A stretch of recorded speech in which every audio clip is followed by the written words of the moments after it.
ಮೊನ್ನೆ ನಮ್ಮ ಫ್ರೆಂಡ್ ಒಬ್ಬರು ನಮಗೆ ಫೋನ್ ಮಾಡಿದ್ರು ಸರ್. ಅದು ಒಬ್ಬರು ಅಜ್ಜಿ ಒಬ್ಬರು ಒಂದು ಇಲ್ಲೇ ಶಾವನಗರ ಕಡೆ ಒಂದು ಆಶ್ರಮ ಐತ್ರಿ. ಆ ಆಶ್ರಮನಾಗ ಒಬ್ಬರು ಅಜ್ಜಿ ತೀರ್ಕೊಂಡರು. ಆಮೇಲೆ ಹಿಂದೆ ಮುಂದೆ ಯಾರೂ ಇಲ್ಲ. ಆಮೇಲೆ ಅವ್ರು ಮಣ್ಣು ಮಾಡಬೇಕಿತ್ತು, ಪರಿಸ್ಥಿತಿನೂ ಅಷ್ಟಿಲ್ಲ. ಆಮೇಲೆ ಮಣ್ಣು ಮಾಡೋರು ಯಾರೂ ಇಲ್ಲ ಅಂತ ಹೇಳಿ ಫೋನ್ ಹಚ್ಚಿದ್ರು. ಅವಾಗ ನಾವು ಆಶ್ರಮದವ್ರಿಗೆ ಸಂಪರ್ಕ ಮಾಡಿದ್ವಿ. ಆಶ್ರಮದವ್ರು ಏನಂದ್ರು, ನಾವಂತೂ ಮಣ್ಣು ಮಾಡುವಂಥದ್ದು ಏನಿಲ್ಲ, ಅವ್ರ ಫ್ಯಾಮಿಲಿದವ್ರಿಗೆ ನಾವು ಕರ್ಕೊಂಡು ಹೋಗಂತ ಹೇಳ್ತಿದ್ವಿ. ಅವ್ರು ಯಾರೂ ರೆಸ್ಪಾಂಡ್ ಮಾಡೋರು ಇಲ್ಲ. ಇಲ್ಲಿ ಮೊದಲು ನೀವು ಇಲ್ಲಿಂದ ಬಾಡಿ ಇಲ್ಲಿಂದ ತೊಗೊಂಡು ಹೋಗ್ರಿ ಅಂತ ಹೇಳಿ ಆಶ್ರಮದವರು ಹೇಳಿದ್ರು ಸರ್.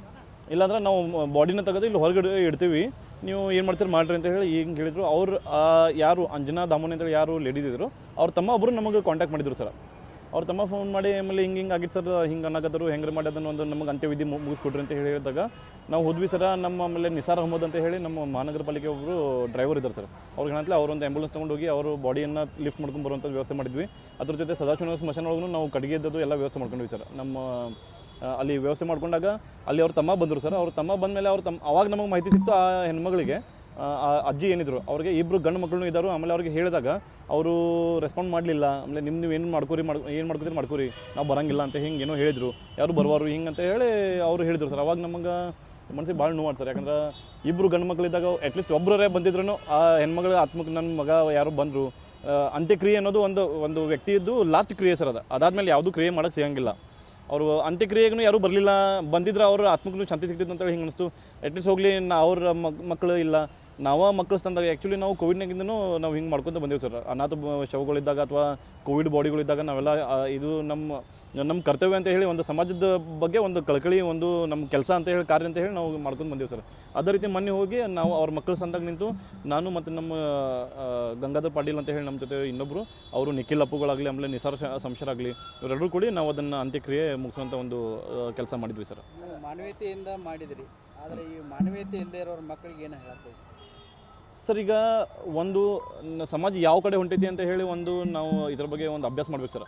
ಯಾಕಂದ್ರೆ ಮಾನವೀಯತೆ ಮುಂಚೆ ಯಾವ ಥರ ಇತ್ತು ಅಂದ್ರೆ, ಸಮಾಜದವರು ಎಲ್ಲರೂ ಯಾರಾದರೂ ಒಬ್ಬರು ತಿರ್ಕೊಂಡಾಗ ಅದು ಜಾತಿ ಧರ್ಮ ಭೇದ ಭಾವ ಇಲ್ಲದ ಎಲ್ಲರೂ ಬಂದ, ಭಾಷೆ ಭೇದ ಭಾವ ಇಲ್ಲದ ಎಲ್ಲರೂ ನಾವು ನಮ್ಮ ಜನ ಅಂತ ಹೇಳಿ ಬಂದು ಮಾಡುವಂಥ ಸಮಾಜ ಒಂದು ಕಡೆ ಇತ್ತು. ಈಗ ಸಮಾಜ ಯಾಕೆ ಹಿಂಗಾಗಿದೆ, ಈ ಮಾಡರ್ನೈಜೇಷನ್ ಅಂತ ಹೇಳಿ ಏನು ಹೇಳ್ತಿರಲ್ಲ ಸರ್, ಇದ್ರ ಸಲುವಾಗಿ ಮೊಬೈಲ್ಗಳು ಬೇರೆ ಬೇರೆ ಬರುವಂಥ ರೀಲ್ಗಳು ಸಮಾಜನ ದಾರಿ ತಪ್ಪಿಸ್ತಾವು ಅಂತ ಹೇಳಿ ಎಲ್ಲೋ ಒಂದು ಅನಿಸುತ್ತೆ ಸರ್. ಯಾಕಂದರೆ ಇವು ಟಿ ವಿಗಳದಾಗ ಮೂವಿಗಳು ಇವೆಲ್ಲ ಇವು ನೋಡಿದಾಗ ಸಮಾಜದ ದಾರಿ ತಪ್ಪಿಸಿ ಮನಸ್ಸಿನಾಗಿಂದ ಮಾನವೀಯತೆ ಅನ್ನೋದನ್ನು ಮರೆತು ಹೋಗಿತ್ತು ಸರ್.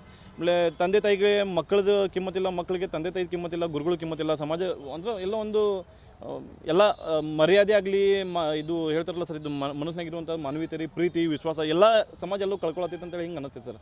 ಮಕ್ಕಳಿಗೆ ಸಂಪರ್ಕ ಮಾಡಿರಿ, ಏನು ಹೇಳಿದ್ರು? ನೀವೇ ಏನಾದರೂ ಮಾಡ್ಕೊಂಬಿಡ್ರಿ, ನಮ್ಗೇನು ಗೊತ್ತಿಲ್ಲ ಅಂತ ಅಂದ್ರೆ ಫೋನ್ ಕಟ್ ಮಾಡ್ರಿ ಅಂತ ಸರ್. ಅವರು ಏನು ಮಾಡ್ತಾರೆ ಸರ್? ಅವ್ರ ಮಕ್ಕಳು ಎಲ್ಲಿರ್ತಾರೆ ಸರ್? ಎಲ್ಲೋ ಯಾವುದೋ ಒಂದು ಫ್ಯಾಕ್ಟ್ರಿನಾಗ ಏನೋ ಕೆಲಸ ಮಾಡ್ತಾರೆ ಸರ್, ಉದ್ಯೋಗನಾಗ ಏನೋ ಕೆಲಸ ಮಾಡ್ತಾರೆ ಅಂತೇಳಿ ನಮಗೆ ಮಾಹಿತಿ ಸರ್. ಜಾಸ್ತಿ ಮಾಹಿತಿ ನಾವು ಅದನ್ನ ಕೇಳಕ್ಕೆ ಹೋಗಲಿಲ್ಲ ಸರ್. ಅರೆ ಯಾವ ಮಕ್ಕಳು ಅವ್ರ ತಂದೆ ತಾಯಿಗೂ ಆಗಲಿಲ್ಲ ಸರ್, ಅವ್ರ ಜೊತೆ ಮಾತಾಡಿ ಏನು ನಮಗೆ ಸಿಗೋದೈತೆ ಸರ್? ಏನಿಲ್ಲ ಸರ್, ನಾವು ಸಮಾಜದಾಗ ಒಂದು ಅವೇರ್ನೆಸ್ ಕ್ರಿಯೇಟ್ ಮಾಡ್ಬೇಕು ಸರ್. ತಂದೆ ತಾಯಿ ವ್ಯಾಲ್ಯೂ ಏನನ್ನೋದು ಒಂದು ಈಗಿನ ಮಕ್ಕಳು ಏನಿದ್ದಾರೆ ಸರ್, ಅವ್ರಿಗೆ ಅರ್ಥ ಮಾಡಿಸ್ಬೇಕು ಸರ್. ತಂದೆ ತಾಯಿ ವ್ಯಾಲ್ಯೂ ಏನೈತೆ ಅದು ಅರ್ಥ ಆಗಲಿಲ್ಲ ಅಂದ್ರೆ, ತಂದೆ ತಾಯಿ ಮೇಲೆ ಪ್ರೀತಿ ಇರೋಂಗಿಲ್ಲ, ಪ್ರೀತಿ ಇಲ್ಲ ಅಂದ್ರೆ ಇಂಥ ಘಟನೆಗಳು ಆಗ್ತವೆ ಸರ್. ಆಮೇಲೆ ಎಲ್ಲೋ ಇದು ಒಂದು ಸಮಾಜದ ಮೇಲೆ ಒಂದು ಕಪ್ಪು ಚುಕ್ಕಿ ಅಂತಿರಲ್ಲ ಸರ್, ಹಿಂಗೆ ಹಾಕೈತಿ. ಸೊ ಎಲ್ಲರಿಗೂ ನಾವು ಒಂದೇ ವಿನಂತಿ ಮಾಡ್ತೀನಿ ಸರ್, ಎಲ್ಲರೂ ಒಂದು ಅನ್ಯೋನ್ಯತೆಯಿಂದ ಬಾಳಬೇಕು. ತಂದೆ ತಾಯಿ ಪ್ರೀತಿಗೆ ಮಕ್ಕಳಿಗೂ ಅರ್ಥ ಆಗಬೇಕು. ಮಕ್ಕಳ ಪ್ರೀತಿ ಏನೈತಿ, ಮಕ್ಕಳ ಮೇಲೆ ಏನು ಅದು ಕರ್ಣೆ ಇದೆ, ತಂದೆ ತಾಯಿ ಯಾವ ಥರ ಇರ್ತೈತೆ ಅದು ಮಕ್ಳಿಗೂ ಇದಾಗಬೇಕು. ಮೊಬೈಲ್ಗಳಿಂದ ಇವು ನಮ್ಮ ಜನ್ರೇಷನ್ ಏನು ದಿಕ್ಕು ತಪ್ಪಿಸತ್ತವು ಅಂಥದ್ಗಳಿಂದ ನಾವೆಲ್ಲ ದೂರ ಇರ್ಬೇಕು ಸರ್. ಸಮಾಜ ಒಂದು ಒಳ್ಳೆಯ ಸಂದೇಶ ಹೋಗ್ಬೇಕು ಸರ್ ಸಮಾಜಕ್ಕೆ. ಅಂಥದ್ದೇನಾದರೂ ಪ್ರವಚನಗಳು, ಇವು ಕೆಲವೊಂದು ಮೂವಿಗಳದಾವೆ ಸರ್, ಸಮಾಜದಾಗ ಒಂದು ಪ್ರೀತಿ ಹುಟ್ಟಿಸುವಂಥ ಕೆಲವೊಂದು ಮೂವಿಗಳದಾವೆ, ಅಂಥ ತೋರಿಸ್ಬೇಕು. ಅದೇನೂ ಇಲ್ಲ ಸರ್ ಈಗ. ಸೊ ಒಂದು ವಿನಂತಿ ಮಾಡ್ತೀನಿ, ಎಲ್ಲರೂ ಒಂದು ಸಮಾಜನ ಒಂದು ಚಲೋ ಅಂತ ದಾರಿ ಒಯ್ಯುವಂಥದ್ದು ಒಂದು ಕೆಲಸ ಆಗ್ಬೇಕು ಸರ್.